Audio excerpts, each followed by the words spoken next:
আগামী সংসদ নির্বাচনে পাবনা ২ আসন থেকে সাবেক এমপি একেএম সেলিম রেজা হাবিবকে বিএনপি থেকে প্রাথমিকভাবে মনোনয়ন দেওয়ায় গণসংবর্ধনা দেওয়া হয়েছে। পাবনা জেলা প্রতিনিধি মোহাম্মদ হাসান মিয়ার তথ্যচিত্রে দেখুন বিস্তারিত।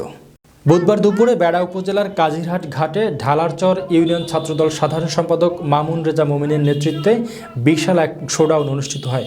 এ সময় সরকারি এডওয়ার্ড কলেজ শাখা ছাত্রদলের সহসভাপতি মোহাম্মদ মিলন হোসেন, ইউনিয়ন বিএনপির সাধারণ সম্পাদক মোহাম্মদ দিদার উদ্দিন জোয়াদ্দার, ইউনিয়ন ছাত্রদলের সভাপতি মনিরুল ইসলাম খোকন ও বিএনপির অঙ্গ ও সহযোগী সংগঠনের আয়োজনে এই গণসংবর্ধনা দেওয়া হয়।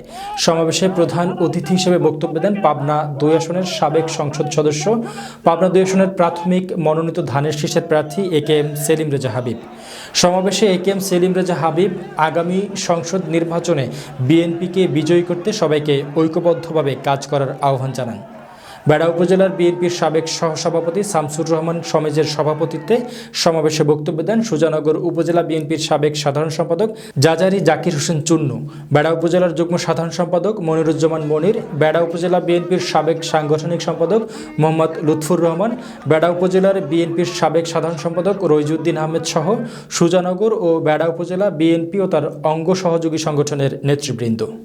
বেড়া উপজেলা সুজানগর গণমানুষের নেতা অ্যাডভোকেট একেএম সেলিম রেজা হাবিব, দেশনেত্রী বেগম খালেদা জিয়া তাকে পাবনা ২ আসন দিক নির্দেশনা দিয়ে আলোচনা করতে বলেছেন। আগামী দিনের কর্ণধার অ্যাডভোকেট একেএম সেলিম রেজা হাবিব ভাই আমাদের মাঝে বিপুল ভোটে পাবনা ২ আসনকে আমরা তাকে জয়যুক্ত করব।